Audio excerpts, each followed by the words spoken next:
સુરતની વાત કરીએ ઉકાઈ ડેમની જળ સપાટીમાં વધારો થયો છે અને ભારે વરસાદના કારણે ઉપરવાસમાંથી પાણીની આવક થઈ છે। ઉકાઈ ડેમ ભયજનક સપાટીથી માત્ર 0.07 ફૂટ દૂર છે, ત્યારે ઉકાઈ ડેમમાંથી 1,33,760 ક્યુસેક પાણી તાપી નદીમાં છોડાયું છે। પાણીની આવકથી તાપી નદીએ રૌદ્ર સ્વરૂપ ધારણ કર્યું છે। નદી કિનારાના નજીકના ગામોને એલર્ટ કરવામાં આવ્યા, તો કોઝવે પણ ભયજનક સપાટી પાર કરી દીધી છે। ત્યારે સૌથી મહત્વની વાત એ છે કે તાપી નદીમાં જે રીતે પાણી છોડાયું છે, તો આ વિશે વધુ માહિતી મેળવીએ અમારા સંવાદદાતા ચેતન પાસેથી। ચેતન, જે રીતે તાપી નદીમાં પાણી છોડાયું છે અને જેના કારણે કોઝવે પર પણ ભયજનક સપાટી જોવા મળી રહી છે, સતત પાણીની આવક વધી રહી છે, શું વધુ માહિતી? અંદર આપી દો।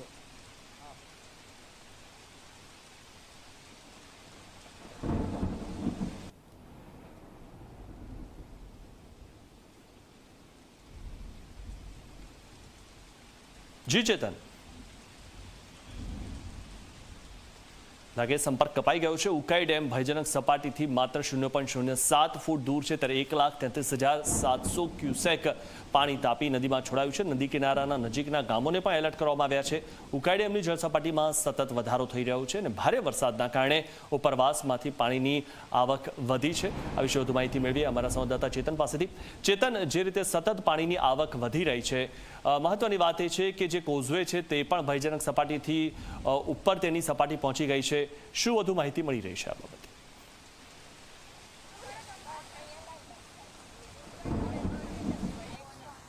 મીઠુન ઉપરવાસમાં જે રીતે ધોધમાર વરસાદ વરસી રહ્યો છે, જેને કારણે તંત્રની જે ચિંતા છે તે ચિંતામાં સતત વધારો જોવા મળી રહ્યો છે, કારણ કે ઉપરવાસમાં ભારે વરસાદના કારણે ઉકાઈ ડેમમાં સતત પાણી છોડવામાં આવી રહ્યું છે, જેને કારણે હાલ ઉકાઈ ડેમ 0.07 ફૂટ માત્ર દૂર છે।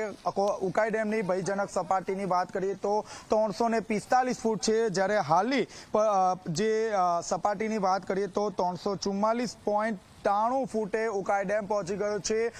ઉકાઈ ડેમની ભયજનક સપાટી મેન્ટેન કરવા માટે ઉકાઈ ડેમમાંથી સતત તાપી નદીમાં પાણી છોડવામાં આવી રહ્યું છે। હાલમાં 1.33 લાખ ક્યુસેક જે પાણી છે તે તાપી નદીમાં છોડવામાં આવી રહ્યું છે, જેને કારણે તાપી નદીએ રૌદ્ર સ્વરૂપ ધારણ કર્યું હોય તે રીતે જે દ્રશ્ય છે તે જોવા મળી રહ્યા છે। તાપી નદી બંને કાંઠે વહેતી થઈ છે। જે રીતે ઉકાઈ ડેમમાંથી તાપી નદીમાં પાણી છોડવામાં આવી રહ્યું છે, ત્યારબાદ જે કોઝવે છે તે કોઝવે ઓવરફ્લો જોવા મળી રહ્યો છે। કોઝવે હાલ 8.52 મીટર ઉપર પહોંચી ગયો છે, એટલે કે કોઝવેમાંથી 1.67 લાખ ક્યુસેક જે પાણી છે તે તાપી નદીમાં છોડવામાં આવી રહ્યું છે। તંત્ર દ્વારા જે માછીમારો છે તેમને 5 દિવસ સુધી દરિયો ન ખેડવા માટે સૂચના આપી દેવામાં આવી છે। આ સાથોસાથ વાત કરીએ તો તમામ જે અધિકારીઓ છે તેને સ્ટેન્ડ બાય રહેવા માટે આદેશ કરી દેવામાં આવ્યો છે, કારણ કે સુરત સહિત દક્ષિણ ગુજરાતમાં પણ ભારે વરસાદ જોવા મળી રહ્યો છે, જેને કારણે સતત જે તાપી નદીનું જે જળસ્તર છે તે વધી રહ્યું છે। ત્યારે બીજી તરફ તંત્ર દ્વારા જે તાપી નદીના તટ પર વસતા તમામ જે લોકો છે તેને એલર્ટ રહેવા માટે સૂચના આપી દેવામાં આવી છે।